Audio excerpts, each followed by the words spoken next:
Welcome back. If you just joined us, you're watching the news at 10, broadcasting live from Lagos. A reminder of our top stories.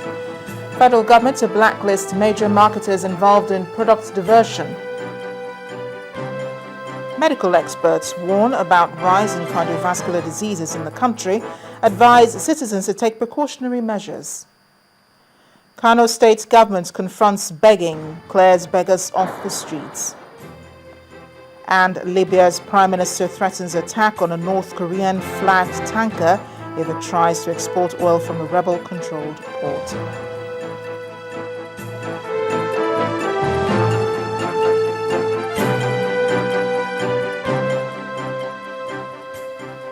All our top stories can be found on our website, ChannelsTV.com, and on YouTube.com/channelsweb. To get us on the move, visit m.channelstv.com to view us live on your mobile device.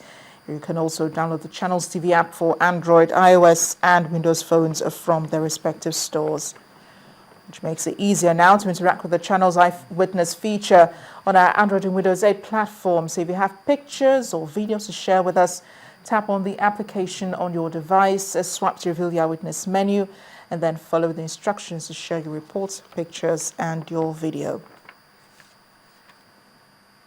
Speaking of pictures, we do have some received from our Eyewitness reporters. One of them is a picture of a long queue of vehicles on a section of the road by NNPC Mega Station in Port Harcourt, taken by motorists waiting to buy fuel. Uche Okoro sent this picture from Elio Paranwo Avenue in Port Harcourt, River State. This next picture is a fuel pump with a price of 130 naira per litre at a filling station at One Adolac Marketing Limited. The location is not disclosed. Finally is a picture of an accident which, according to Isa Abdul Karim, an eyewitness reporter, happened today at a Hoko village along Abuja-Lokoja Road. Occupants of the vehicle are said to have been rushed to hospital. We do hope they're okay. Thanks for sending in those pictures. We appreciate them and appreciate more of them coming in. In other news, Abia State Governor Theodore Orji has emerged the new chairman of the Southeast Governors Forum. He replaces Governor Peter Obi of Anambra State, who announced the succession at the end of their meeting at Enugu State Governor's Lodge. Presenting his successor, Governor Obi explained that the Southeastern governors, along with other stakeholders, discussed issues concerning the region's development and reached a consensus on their new chairman.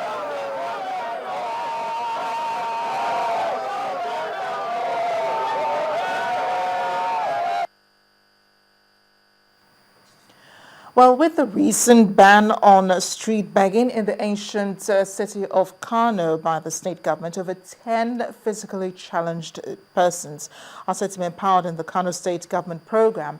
However, there are some of these beggars kicking against the exercise.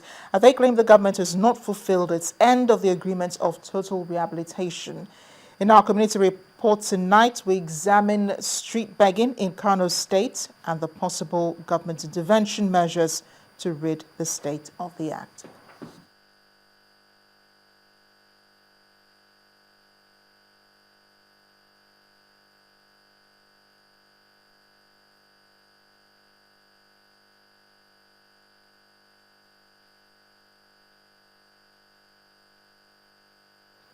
I'll bring you that report in a minute. In the meantime, stop discriminating against people living with HIV/AIDS and see them as part of the community.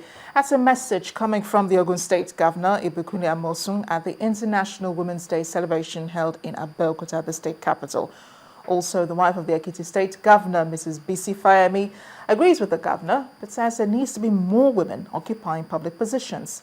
These sentiments were expressed separately at events organized to mark the International Women's Day. The Moshood Abiola Stadium was bursting at the seams with women who have come from across the 20 local government areas of Ogun State to mark the International Women's Day. The occasion provided an opportunity to single out and empower about 200 women living with HIV/AIDS. To know that everybody that is infected with HIV/AIDS does not need to be stigmatized. We do not need to cast them aside. We do not need to run away from them.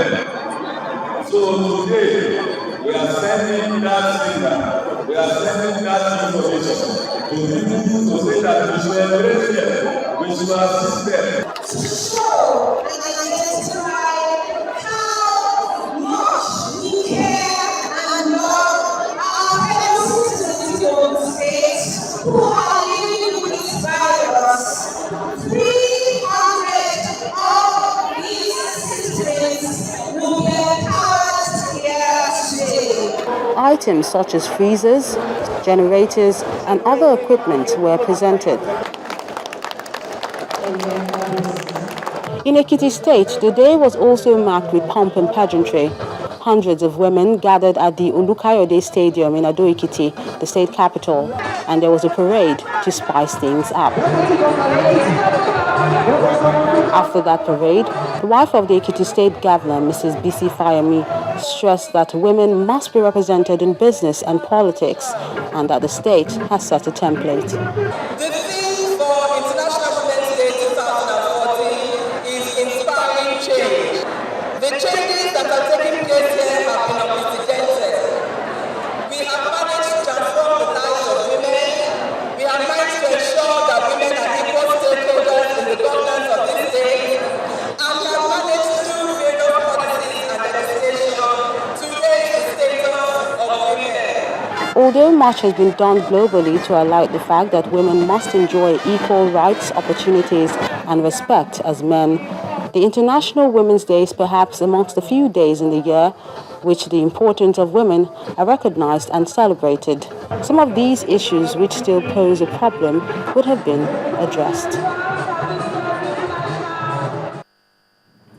And we can now bring you more on the Southeast Governors Forum. Abia State Governor Theodore Orji emerged a new chairman of the forum. He replaces Governor Peter Obi of Anambra State, who announced his succession at the end of their meeting at Enugu State Governor's Lodge.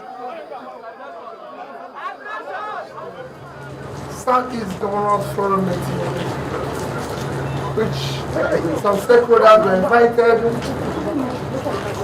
Again, number one, to discuss issues concerning Southeast, which you know over the years we've committed to ensuring that the Southeast remains together and work together as a family in issues that will help for development of the Southeast.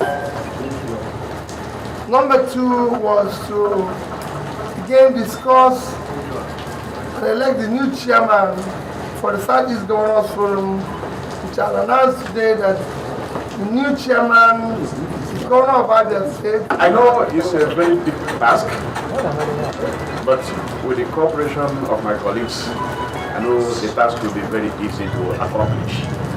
What I have learned is that I will put in my best for the Southeast as chairman of the Governors Forum to move the Southeast to the next level.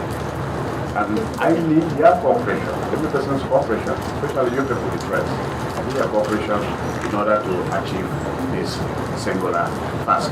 On that note, I want to thank all of you for the joy you expressed when you had my name. To Kano State now, where beggars are kicking against the exercise by the state governments to empower them to get them off the streets. The beggars say the government has not fulfilled its end of the agreement of total rehabilitation. Our community reports that tonight examines street begging in Kano State and the possible government intervention measures to rid it of the act.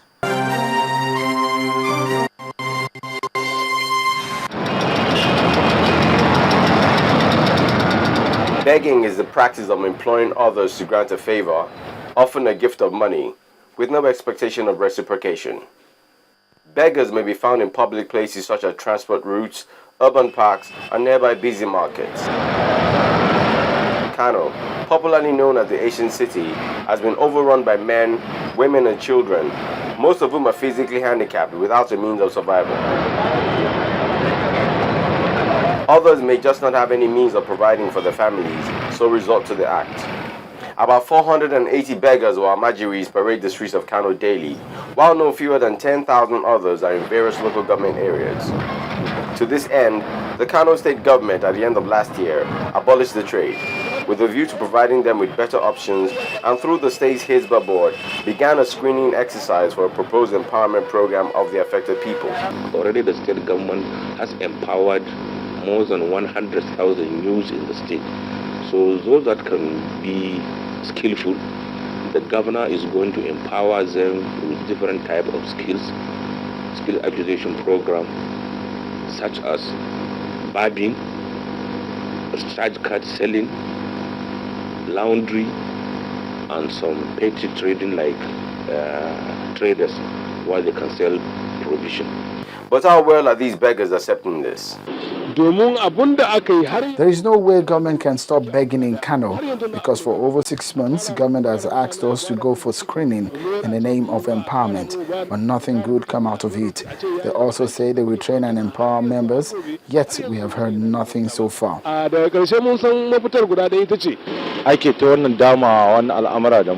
I'm among the people screened by government, and they took our names 7 times, but up to now, they have not told us anything. We don't want to beg, it's just that we don't have any other alternative. Most residents of the city are on the government side of the divide, calling the act an embarrassment that must be stopped.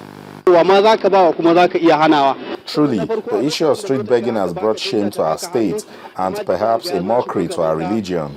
We therefore commend the state government for taking a step to clear our streets from these beggars. Street begging is very dangerous. Most of these people are not even disabled, yet have chosen to be on the streets to beg. Many of them die as a result of vehicle accidents within the metropolis. As